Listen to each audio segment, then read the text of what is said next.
Assalamualaikum warahmatullahi wabarakatuh. Perkenalkan, nama saya Ika Heriati, NIM 835946692, mata pelajaran, materi dan pembelajaran IPA SD. Modul 8, sumber daya alam dan pemanfaatannya, kegiatan belajar 1. Modul 8, sumber daya alam dan pemanfaatannya.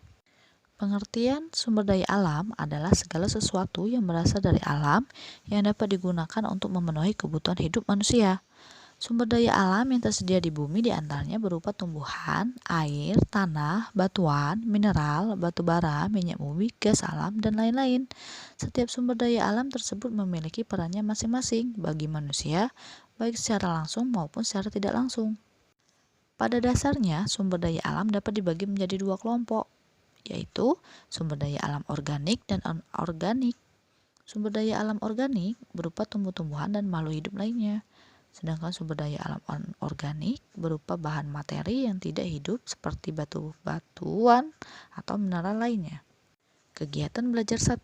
Bahan-bahan alam di sekitar kita. Disadari atau tanpa kita sadari, banyak sekali barang-barang yang kita gunakan dalam kehidupan sehari-hari berasal dari sumber daya alam yang ada di sekitar kita dan tidak berharga. A. Peningkatan nilai tambah bahan alam. Coba perhatikan gambar 81A sampai dengan 81F di bawah ini. Pesan dan pelajaran apa yang bisa Anda maknai? 1. Apakah pikiran Anda sama dengan keterangan gambar yang ada di dalam kotak di bawah ini? Gambar 81A, donat yang dibuat dari ketela membuat singkong menjadi makanan donat yang berharga tinggi karena produk yang up to date. Gambar 81B, gudeg yang dibuat dari buah nangka dengan kemasan yang antik dan unik dalam periuk dan besek memaksa orang untuk membeli oleh-oleh untuk keluarga. Gambar 81C, money changer, biasa juga dengan uang receh. Gambar 81D, untuk mendapat pekerjaan sebagai penunjuk jalan, Sidoarjo, pemuda-pemuda berani mengambil risiko mengejar penggunaan jasa.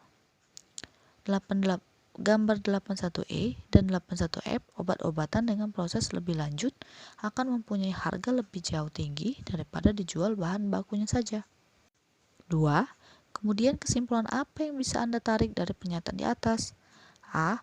Orang yang dapat meningkatkan nilai suatu bahan atau dapat mengubah rongsokan menjadi emas disebut seorang entrepreneur. Contoh, ketela dibuat donatella, surabi oncom jadi serabi imut. B. Seorang entrepreneur dapat menjadikan setiap kejadian menjadi peluang atau kesempatan. Opportunity creator. Contoh, penukaran koin pada sopir angkot menjadi penunjuk arah di Sidoarjo yang dibanjiri lumpur. C. Seorang entrepreneur perlu inovasi yang mutakhir, inovator, sehingga setiap produk yang dihasilkan berbeda dengan yang sudah ada. D. Tidak ada usaha yang menanggung resiko. Seorang entrepreneur adalah mengambil resiko dengan penuh perhitungan, calculated risk taker. Mineral zeolit ditemukan pada tahun 1756 oleh seorang mineralogis asal Swedia. Zeolit merupakan suatu senyawa aluminium silikat yang secara garis besar strukturnya terbentuk dari unit bangun primer. Berikut beberapa jenis zeolit dan rumus kimianya. 2.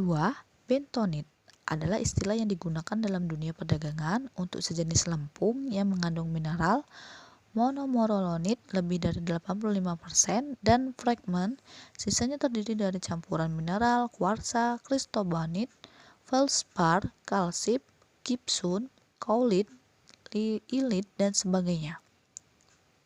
Berikut tabelnya.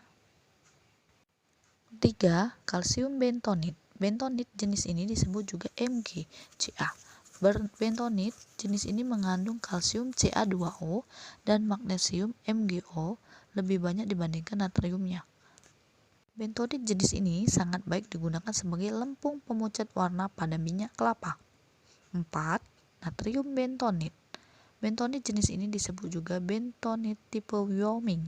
Mengandung ion Na relatif lebih banyak jika dibandingkan dengan ion Ca dan Mg. 5. Pasir putih. Terlihat dalam gambar di bawah ini, pasir putih yang sangat halus ini ternyata merupakan bahan baku gipsum atau kalsium sulfat.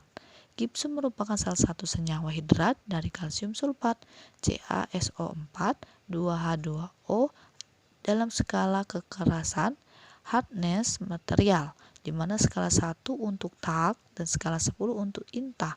Skala kekerasan gypsum adalah 2. Baiklah teman-teman, itu penjelasan mengenai materi dari modul 8 kegiatan belajar 1. Terima kasih, semoga bermanfaat. Wassalamualaikum warahmatullahi wabarakatuh.